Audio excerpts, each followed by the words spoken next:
Hey, it's been 3 years, man, since we've had you on. It's been a crazy 6 months, man. I know this is a loaded question, but what's been going on the last 6 months for you, my A friend? loaded question. uh, a, a lot of these. A lot of. It's really interesting. It's like most of the people that I know, just like myself, we're really busy because everybody's turning, to the new technology to be creative and to stay relevant. And so nothing has stopped for me. At least it hasn't. I got a bunch of new projects that would have never happened unless we would have been locked down and have to rely on this new technology. And I actually get more done because I live in LA. So it means that if I need to record something or be somewhere for a meeting, I don't have to drive now. And that used to take up like the whole, half the day, you know, under in the old normal circumstances in LA, if I had to drive from where I live to Hollywood, that would be, 1 hour and a half one way, an hour and a half back home. And it's not because of the distance, it's because of the traffic. So now I can do 2 or 3 meetings in a day without leaving the house and get stuff done. Well, is there anything you can kind of let us in on that you got that's coming up? Anything you can kind of let us know? What's anything going on with the Guess Who, or what else you got going on, man? Well, with the Guess Who, it's our situation is that we play on the weekends. So there's always dates in the calendar that we have, the promoter has the option to move them to a later date. So we have a lot of those happening right now. So we haven't been playing, Of course. So March was the last official tour date. And by tour, I mean that, we'll get like so many weekends in a month. So we know, to allocate our time and our commitment to those dates personally, each individual. And then we do things while we're home. Everybody does different things, Of course. Well, I tell you, it's been a crazy month, man. It's just been the month anniversary just the other day that we lost Frankie Banali. And, I talked to you probably a week after that Frankie passed away. And I asked you to come on and you said, man, it's just been really hard. You need some time. And that struck me because it's like, you think about the brotherhood that music creates, and that's clearly what you guys had going on. What's this month kind of been like as you're dealing with the loss of a bandmate and a friend? Yeah, I mean, Frankie and I, we've been friends since 1972. That's 48 years. And I knew back in April last year, he asked me to come over his house where we live like 15 minutes away from each other. And which actually means across the street, Right, here for in LA, LA. yeah. Yeah. And, I went over and he told me that he had been diagnosed with pancreatic cancer stage 4, and he was going to fight it. And, I've been through this with Ronnie James Dio. Yeah. It was a different form of cancer, but nevertheless, it was very aggressive, just like Frankie's, and a late stage too, And, my experience has been that it's like you're always, optimistic.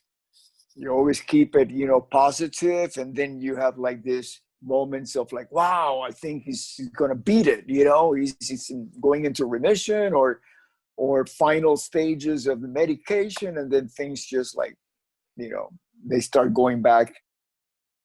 They're not so positive anymore. And with the case of Ronnie, it happened really quickly.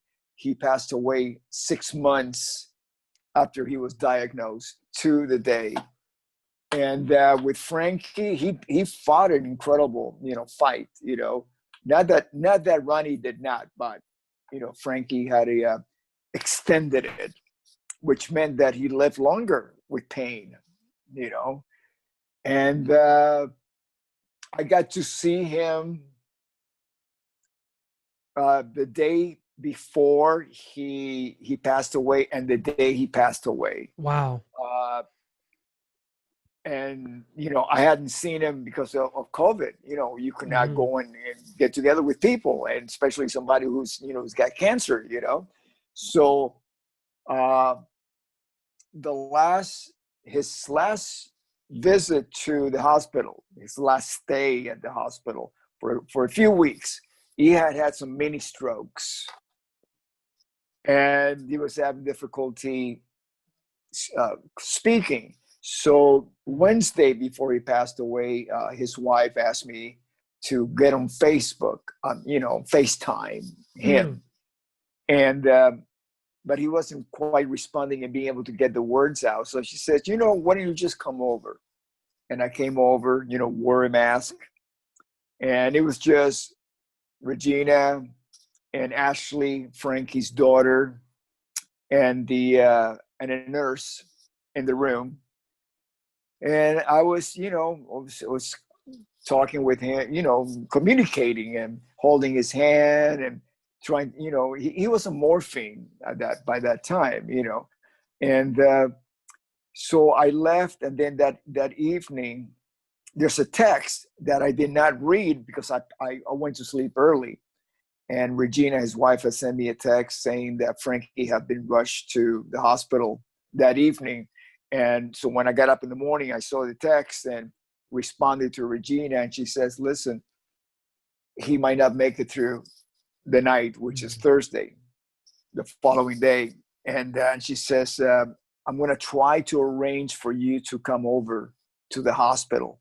Again, because it's very difficult, with this pandemic, to be able to enter a hospital unless you're being treated, or a relative, like a wife or a daughter, like, Ashley and Regina.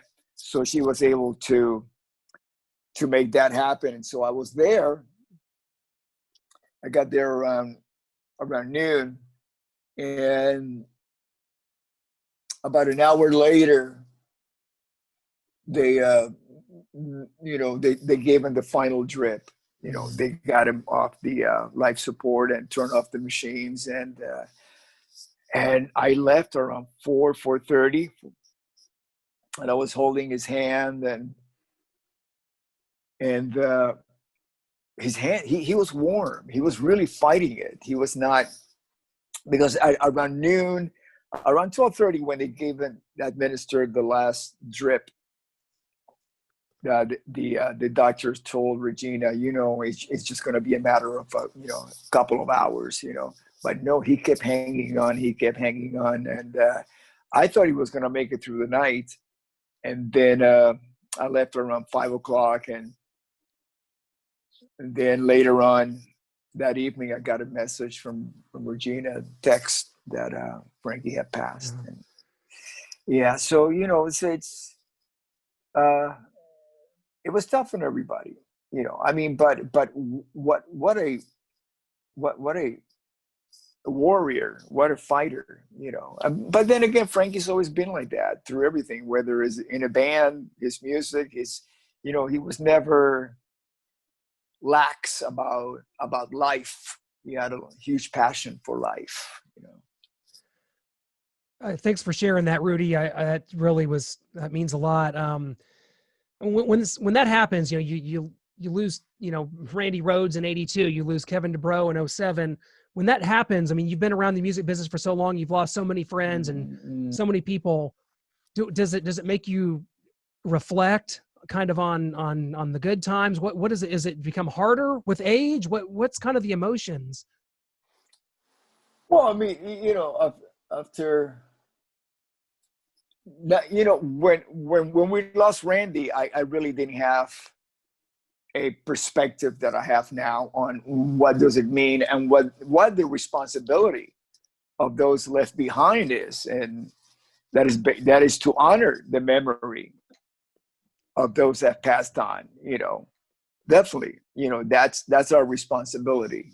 Honor it, and I didn't have that back when Randy passed away. My reference was, this sucks. This is so freaking hard going on stage without him. I can't do this anymore. I'm going to move on. That was it. That's all. That it was more like a survival mode. I mean, you know, we didn't have time for closure or even dealing with grief, the stages of grief when Randy passed away, because Sharon did not want to cancel the tour because she was afraid that Ozzy was going to go home and drink himself to death. So she just wanted to keep it going, just to keep him occupied.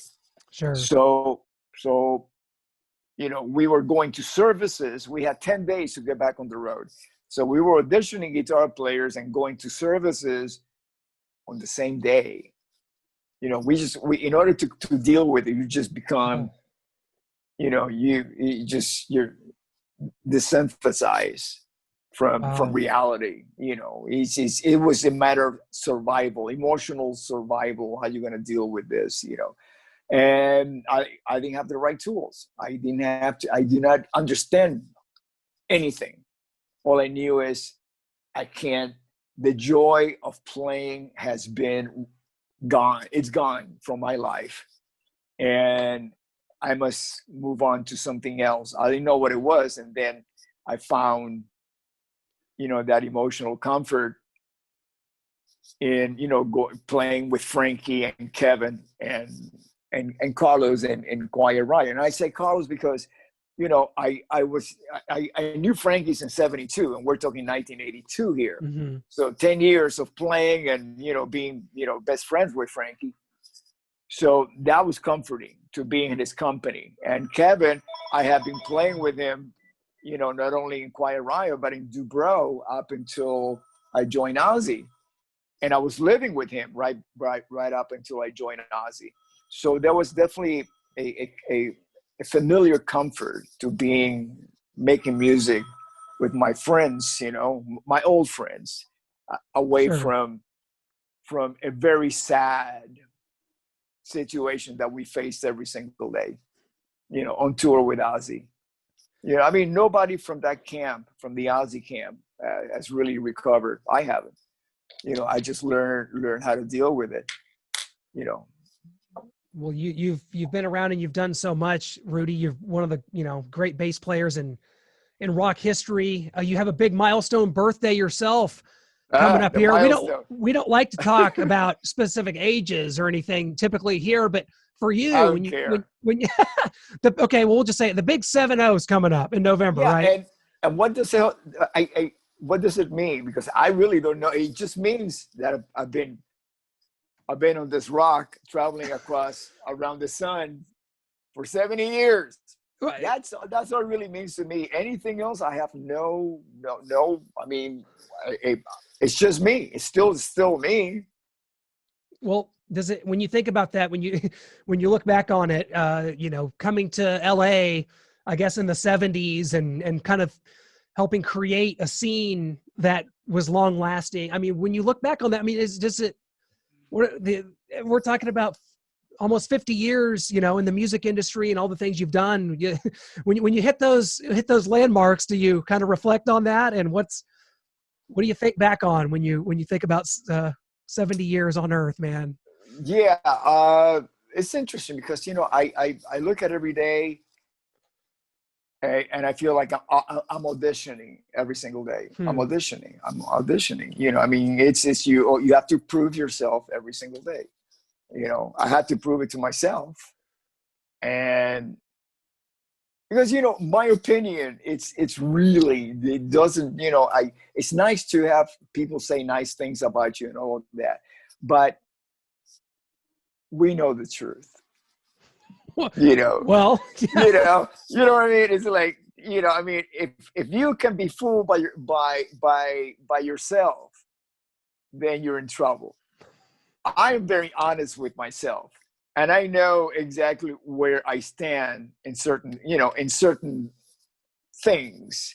I look back at the things that I've done, and of course, you can't do them any different than you originally did them, because that certain actions that you take and are just a reflection of the time that you were living in and who you were at that time. You know, like I listen to certain recordings, and some recordings I go and I look, I hear them, and go, wow, I used to play like that. Wow, that's really cool.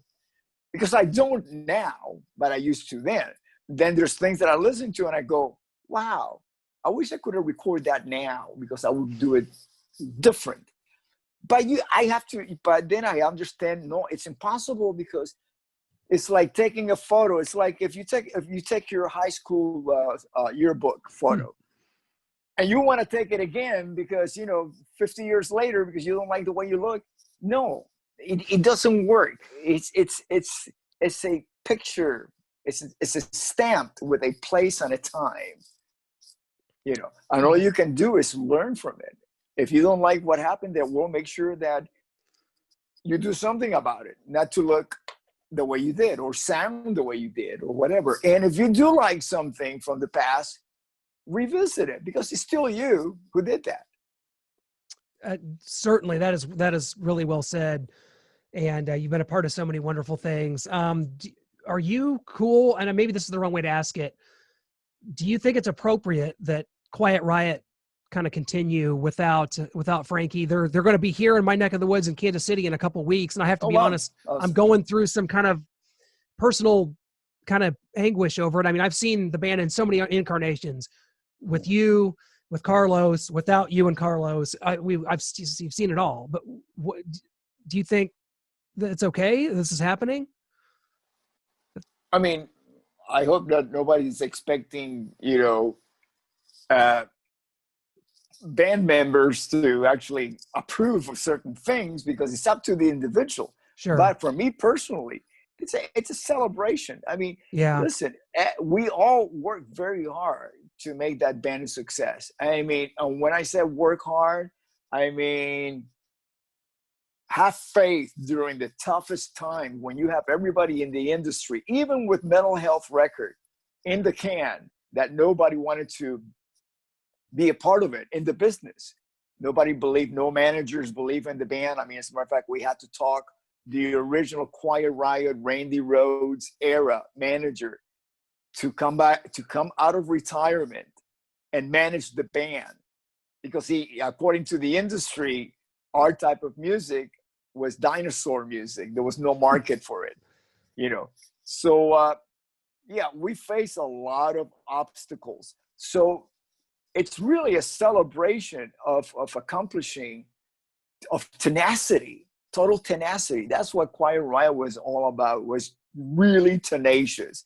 We didn't care if, as far as our level of performance was always the same, whether we were playing in a club, and this is, I'm talking about the legacy of Quiet Riot. But what I'm referring to at this moment is when we were when we were supporting headliners like ZZ Top or Scorpions or Iron Maiden and whatever, Loverboy, on their days off, we headline clubs.